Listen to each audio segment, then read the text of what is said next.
네, 안녕하세요. 주식은 역시 기리기리세 기리스입니다. 안녕하세요, 여러분들. 자, 한 주의 마지막인 금요일날 증시가 매우 좋아서 다행입니다. 다음 주에도 불타길 바라며 오늘 경제 뉴스 빠르게 공부해보도록 할게요. 같이 공부하시죠. 렛츠 기릿!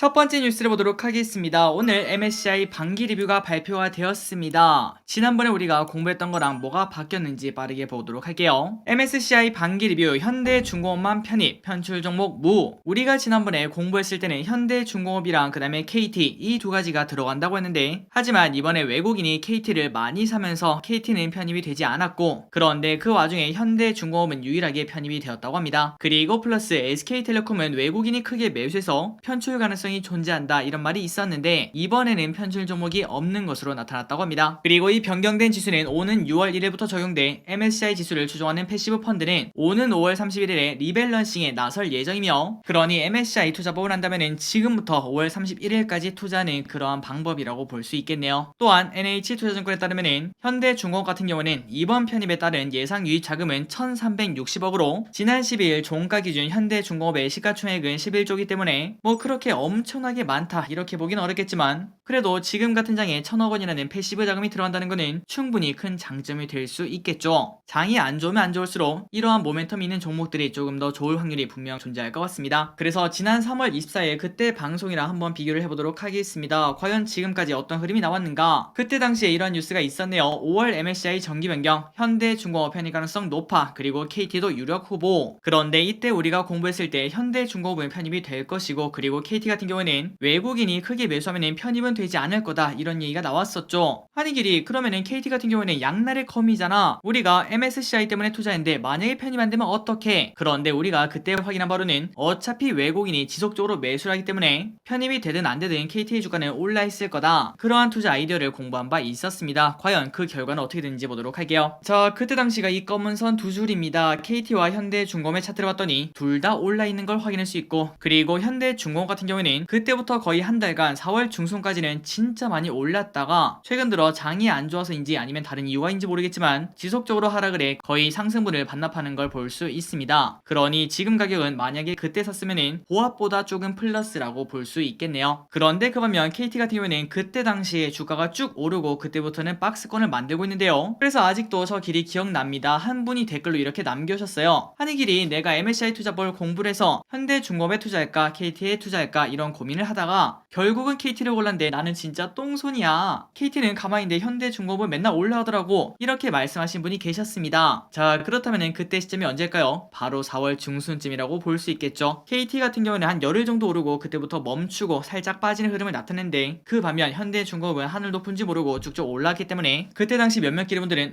KT 말고 현대중공업 더 살걸 이런 생각하신 분들 분명 지금 많으실 거라고 생각합니다. 하지만 결론적으로 시간이 지나서 보니까 오히려 KT를 사는 게 더 나았다 이런 생각까지 해볼 수 있겠죠. 그러니 여러분들 어떤 종목이 얼마나 올라가고 그 다음에 다시 또 떨어질지 올라갈지 그런 것들은 우리가 절대 예측할 수가 없습니다. 말 그대로 한 치 앞도 알 수가 없다는 거겠죠. 그래서 저기는 이제 이런 거를 맞출 수 없다는 걸 완벽하게 인정하고 있기 때문에 항상 이러한 투자법을 사용할 때는 욕심 없이 그냥 반반 전략을 사용하곤 합니다. 어쨌든 지금 현재 KT와 현대중공업 이런 흐름이 나타나고 있고, 그리고 MSCI 편입에는 KT는 안 되고 그 다음에 현대중공업은 된다고 하는데, 과연 지금부터 다시 현대중공업 올라갈 수 있을지 그 부분을 여러분들이 한번 고민을 해보시면 좋을 것 같습니다. 그리고 얼마 전에 우리가 공부했다시피 조선업 슈퍼사이클이 온다 그런 얘기 공부했었죠. 과연 그게 아직도 유효한지 이런 것들도 충분히 공부할 필요가 있겠죠. 한번 여러분들 이번 달 말까지 투자하는 MSCI 투자법 검토해보시기 바랍니다. 다음입니다. 결국 워렌 버핏이 맞았습니다. 평생 모은 재산 날렸어요. 루나테라 폭락의 피해자 속출. 최근 가장 시끄러운 뉴스입니다. 그리고 혹자는 CPI 발표 때문에 지금 현재 증시가 이렇게 빠진 게 아니라 코인 시장 때문에 지금 현재 증시가 빠지는 거다. 그 증거는 다우는 크게 안 빠지는데 나스닥만 크게 빠지는 게 그 증거다. 이렇게 말씀하시는 분도 계시죠. 자, 그렇다면 가상화폐 루나테라 이 두 가지가 도대체 무슨 일인지 보도록 하겠습니다. 가상화폐 루나와 테라 가격이 연일 폭락하고 있는 가운데 피해자가 속출 속출하고 있는 것으로 알려져 논란입니다. 뉴욕 포스트는 최근 가상화폐 시장을 뒤흔든 루나, 테라 폭락 사태의 피해 사례가 급격히 늘어나고 있다며 투자자들을 중심으로 가상화폐 비관론이 빠르게 확산되고 있다고 전했다고 합니다. 그런데 저기릿이 이 부분은 잘 모르지만 일단 간단하게 설명드리자면은 루나랑 테라는 조금 이어져 있다고 합니다. 그러니까 상호 보완적인 코인이라고 생각하시면 될 것 같은데요. 그런데 그 와중에 테라가 갑작스러운 대규모 인출 공격을 받으며 급락하기 시작을 했다고 합니다. 그렇다면 아까 말씀드렸다시피 테라랑 루나는 상호 보완적이기 때문에 이때까지는 루나가 테라를 지탱하면서 이 가격을 지켜왔다고 볼 수 있었는데, 그런데 테라가 엄청나게 급락하니까 루나 가격까지 폭락하는, 그러니까 말 그대로 끌어내렸다고 볼 수 있겠죠. 그래서 이러한 뱅크런 사태가 발생이 되었으며, 또한 루나가 또 떨어지자 테라가 하락하고, 그리고 테라가 또 하락하니까 루나가 또 떨어지는 죽음의 소용돌이 현상까지 발생하며 코인데스크 기준 루나는 전일 대비 99.99%나 폭락을 했다고 합니다. 이를 두고 뉴욕 포스트는 루나 테라 사태로 가상화폐와 블록체인 시스템의 불확실성에 대한 비관론이 확산되고 있다며, 그리고 이 와중에 워린 버핏과 찰리 먼거가 지난달 연례 주주총에서 남긴 말이 재조명되고 있다, 이렇게 전했다고 합니다. 자, 얼마 전이었죠. 그때 워린 버핏이 뭐라고 했죠? 맞습니다. 비트코인 전체랑 그리고 50달러인가요? 5달러인가요? 그 두 개가 땅바닥에 떨어졌으면 나는 비트코인은 발로 차고 50달러 지폐를 가져간다, 이렇게 말했습니다. 그러니까 워렌 버핏은 야, 이렇게 말해도 되나 싶을 정도로 진짜 강하게 말했다고 볼 수 있겠죠. 그런데 결국 이번 사태를 통해서 가상화폐의 부실함이 조금은 드러난 게 아닌가, 이러한 평가가 나온다고 합니다. 그리고 루나의 차트를 보도록 하겠습니다. 진짜 마이너스 99.95%일까요? 자, 여기 보니까 4월까지만 해도 14만원 고점을 찍고 있었습니다. 그런데 그때부터 슬금슬금 조정을 받더니 딱 5일 전에 가격이 10만원이 조금 넘었었는데 지금 가격은 2,700원이라고 합니다. 이 정도 폭락이면 빗썸 기준 99.98% 폭락이라고 볼 수 있습니다. 자, 길분들 중에서는 직접적인 피해를 받으신 분이 없길 바라며, 일단 간접적인 피해는 전부 다 받고 있다고 볼 수 있겠죠. 이것 때문에 증시가 조금 빠진 거는 아무래도 팩트라고 볼 수 있으니까요. 개인적으로는 이 사태가 더 이상 커지지 않고 빠르게 봉합되어서 증시에 남아있는 냉기가 조금 빠졌으면 하는 마음이 있습니다. 다음 소식입니다. 99% 폭락 루나 CEO 집까지 찾아온 검은 그림자. 야, 이게 무슨 소린가 봤더니 우리가 아까 봤던 테라 그리고 루나 있죠. 이게 바로 한국이 만든 코인이라고 합니다. 어떻게 보면 진짜 대단하다고 생각을 해볼 수 있고, 그리고 이 코인이 말 그대로 듣보잡 코인이 아니라 세계 코인 시가총액 10위 안에 들어있던 그 두 개 코인이라고 한대요. 그러니 시총 10위 안에 두 개가 말 그대로 폭락을 하니까 가상자산 시장이 흔들릴 수밖에 없었겠죠. 그리고 아까 말씀드렸다시피 이 코인을 바로 한국인이 만들었는데, 그렇다면 그 인물이 누군가 봤더니 권도영 테라폼랩스 최고 경영자라고 한대요. 그런데 이번 사태가 터지자 신원 미상의 인물이 자택에 찾아가서 초인종을 누른 사건이 발생했다고 합니다. 그리고 권 대표의 배우자는 경찰에 긴급 신변보호 대상자 지정을 요청했다고 한대요. 신고자는 최근 권 대표가 공동대표에 있는 가상화폐 사업이 부진하자 불특정 투자자들에게 자택 위치가 노출되었다고 진술한 것으로 전해졌다고 합니다. 그래서 경찰은 신고 내용을 바탕으로 주거침입 혐의를 받는 A씨를 추적하고 있고, 그렇다면 우리가 지금 생각했을 때 아마도 A씨가 조금은 피해를 보지 않았나, 이런 생각을 해볼 수 있는데, 아직까지는 암호화폐 루나 등에 투자했는지 여부는 확인되지 않았다고 합니다. 자, 다시 한 번 더 기르분들 중에서도 피해가 없으셨길 진심으로 바랍니다. 자, 다음 뉴스를 보도록 하겠습니다. 현대차 바이든 방한 때 대미 투자 발표, 뉴욕 증시 위험 회피 심리의 하락. 일단 어제 뉴욕 증시는 위험 회피 심리가 지속되며 대체로 하락을 했습니다. 그리고 그 이유 중 하나는 미국의 4월 생산자 물가 지수 PPI는 지난해 같은 기간보다 11%나 상승했기 때문이라고 한데요. 하지만 이렇게 인플레가 나타나면 금리는 보통 오르기 마련입니다. 금리를 올려서 인플레를 잡아야 되기 때문이죠. 그런데 그 와중에 10년물 국채금리는 장중 2.8%까지 하락을 했다고 하니까 우리가 지금 생각했을 때는 잠깐만, 야, 그러면은 지금 시장 참여자들은 인플레는 이제 고점을 찍었다, 이런 생각을 하는 거네. 여기까지는 살짝 생각을 해볼 수 있을 것 같습니다. 물론 이 데이터를 비관적으로 보자면은 아니야 길이, 그게 아니라 지금 물가가 이렇게 오른데도 10년물 국채금리가 빠진 거는 경기 침체 때문에 이렇게 빠지고 있는 거야. 그러니 오히려 더 안 좋은 신호라고 볼 수 있겠지. 이렇게도 동시에 해석할 수 있다는 거 참고하시면 좋을 것 같습니다. 그리고 다음으로 북한에서 드디어라고 해야 될까요? 코로나 확진자가 발생을 했고 6명이 사망했다고 공개를 했다는 소식입니다. 당 정치국 회의에서 2019년 말 코로나19 사태가 시작된 이후 처음으로 확진자가 발생했다고 공식 인정하고 국가 방역 체계를 최대 비상 방역 체계로 이행하겠다, 이러한 선언을 했다고 합니다. 그러니 말 그대로 지금 현재 북한 또 코로나가 난리라는 생각을 해볼 수 있고요. 아마 나중에 만약에 한국이랑 북한이 조금 잘 돼간다, 이러한 뉴스가 나온다면은 진단키트 관련주가 대북 관련주로 들어가는 그런 상황도 펼쳐질 수 있을 것 같습니다. 다음으로 현대자동차가 조 바이든 미국 대통령이 한국 방문 기간 미 조지아주에 70억 달러 전기차 공장을 건립하는 계획을 발표할 것으로 알려졌다고 합니다. 그러니 이러한 타이밍을 조금 맞춰서 약간 극적인 효과를 기대한다 이런 생각 해볼 수 있겠죠. AP통신은 소식통을 인용해 이번 투자가 8,500개 일자리를 창출할 것이라고 보도를 했다는 소식입니다. 그러니까 이제 조 바이든 미국 대통령이 곧 한국에 온다는 소식인데요. 그렇다면 지금 현재 증시가 완전 메롱인데 이 와중에 조 바이든 방한 관련주가 조금은 들썩이지 않을까 이런 생각 충분히 해볼 수 있을 것 같습니다. 그렇다면 여기에 관련된 뉴스 몇 가지 발의해 보도록 할게요. 일단 방금 봤던 현대자동차 공장 설립 여기에 관련된 기업들 충분히 느낌이 있다고 볼 수 있겠죠.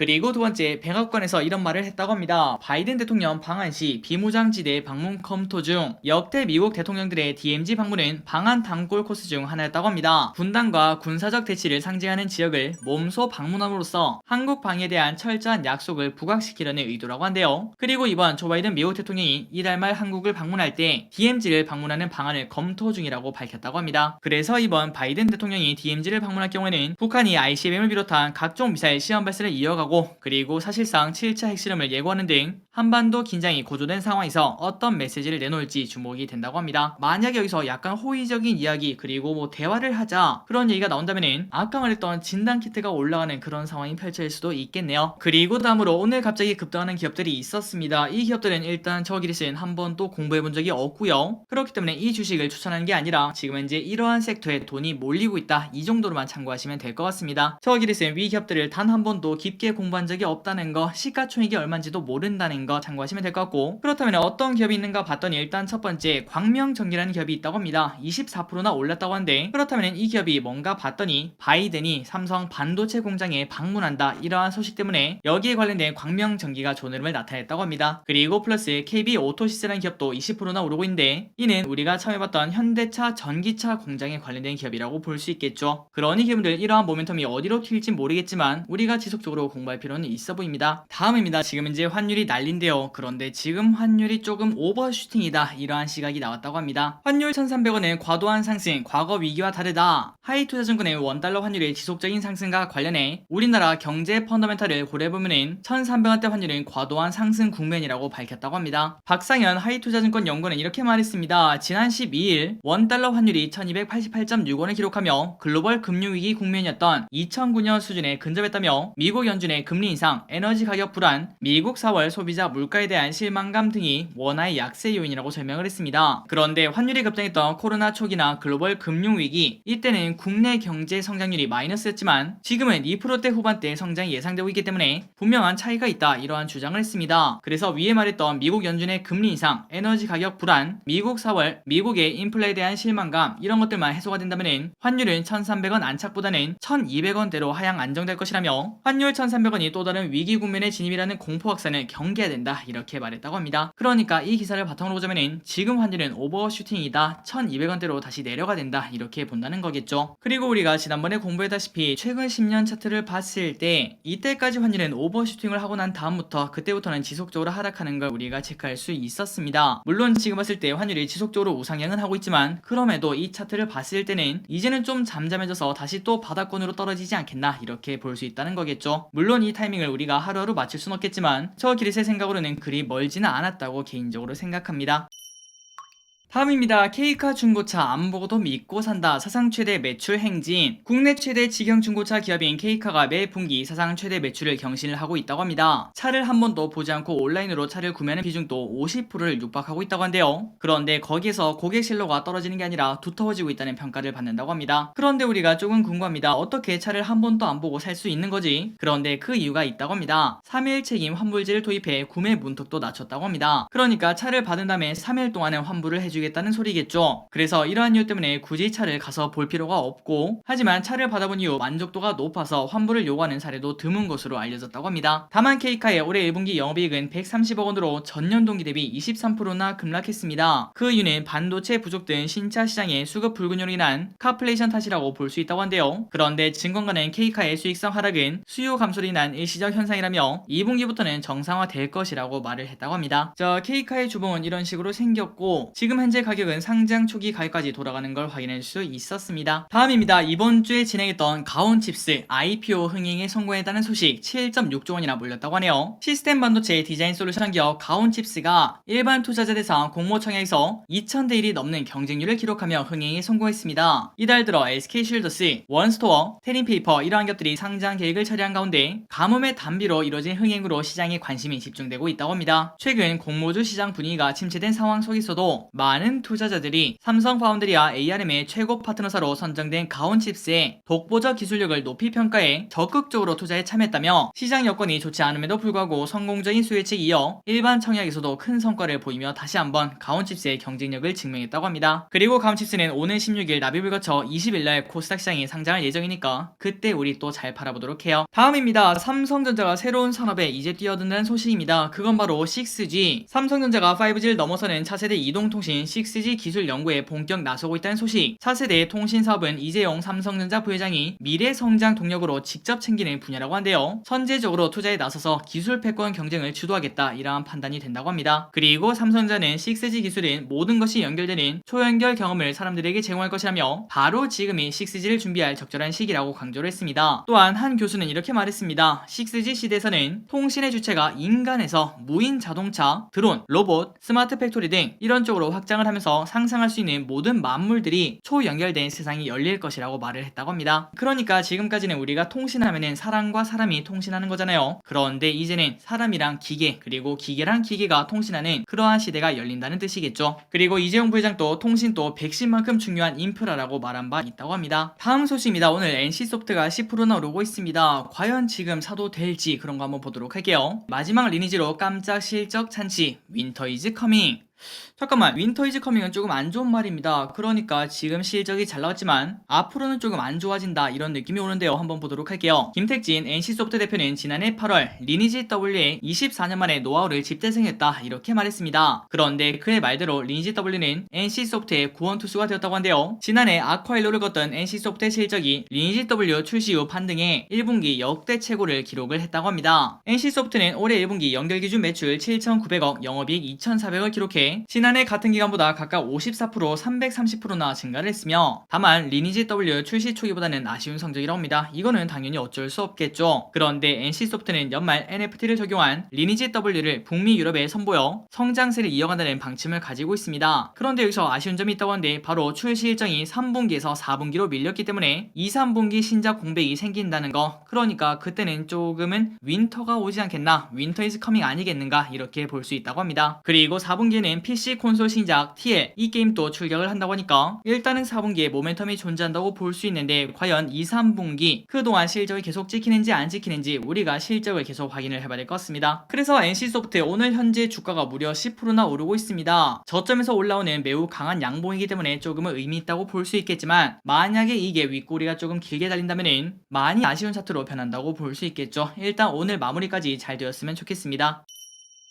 마지막으로 오늘의 기업은 한 가지만 보도록 하겠습니다. 이것도 게임 관련주네요. 크래프톤 실적 개선과 신작 기대감. 유한타증권은 크래프톤의 1분기 실적 개선과 신작 기대감에 주목을 했다고 합니다. 투자의견 매수 목표주가 45만원 유지. 크래프톤은 올해 1분기 매출액과 영업이익이 각각 전분기 대비 17%, 3,829% 증가한 5,230억 그리고 3,100억 원을 기록을 했다고 한데요. 그리고 1분기 실적은 시장 기대치를 상회를 했다고 합니다. 그리고 그 와중에 게임은 어떤 흐름이 나타나고 있나 봤더니 PUBG PC 콘솔 게임 무료화 이후 MAU는 3배 그리고 유료 구매자 수는 2배 이상 확대되었다며 무료 코인 소멸과 함께 매출은 2분기 그리고 하반기에 지속적으로 증가할 것이라고 설명을 했다고 합니다. 그러니 지금 실적이 끝이 아니라는 거겠죠. 또한 유한타증권은 이렇게 말했습니다. 1분기 실적으로 분기당 약 2천억 원 전후의 영업이익을 창출할 수 있는 회사임을 입증했다며 크래프톤은 하반기 신작 매출을 보수적으로 가정해 약 2천억 원의 영업이익만 추가가 된다면 연간 1조 원의 영업이익 창출이 가능할 것이라고 강조를 했다고 합니다. 그렇다면 크래프톤 실적을 한번 보도록 할까요? 일단 컨센이지만 매출액 영업이익 순이익 쭉쭉 성장하는 걸 볼 수 있고 그리고 아까 보다시피 1분기 영업이익이 서프라이즈가 나왔다고 합니다. 그래서 지금 올해 컨센을 봤을 때 영업이익이 7,700억밖에 되지 않는데 하지만 조금은 긍정적으로 생각을 해본다면 1조 원까지도 노려볼 수 있다는 거겠죠. 만약 그렇다면 일단 지금 컨센을 봐도 올해 퍼가 20이 채 안 되는데 그런데 이거보다 더 낮아진다면 지금 크래프톤의 가격은 당연히 매력적이라고 볼 수 있습니다. 아무리 지금 성장주가 부러지고 있다고 해도 게임주 퍼가 20도 또 안 된다는 거, 그 부분은 조금은 아쉬운 상황이라고 볼 수 있겠죠. 단기간에 회복할지 모르겠지만 장기적으로 봤을 때는 당연히 회복하는 자리라고 볼 수 있을 것 같습니다. 단 실적이 그만큼 나오긴 해야겠죠. 그런 일단은 이러한 게임주 실적이 나온 애들을 먼저 고르는 게 중요하고요. 아까 보니까 넷마블이 실적이 안 좋아서 완전 폭락을 하고 있었습니다. 그런 겹들을 배제하고 실적이 잘 나오는 겹들을 조금 까다롭게 꼽은 다음에 그런 겹들을 천천히 모아가는 방식이 유효하지 않을까, 이런 생각 해볼 수 있을 것 같습니다. 한번 여러분들 크래프톤 그리고 NC소프트 공부해보시기 바래요. 자, 오늘도 이렇게 같이 공부해주셔서 진심으로 감사합니다. 이번 주말 와 이렇게 쉬어되나 싶을 정도로 푹 쉬시고요. 주말에는 저 기리씨 열심히 공부할 테니까 기리분들은 그냥 푹 쉬시면 될 것 같습니다. 지금까지 기리셨습니다. 빠이요.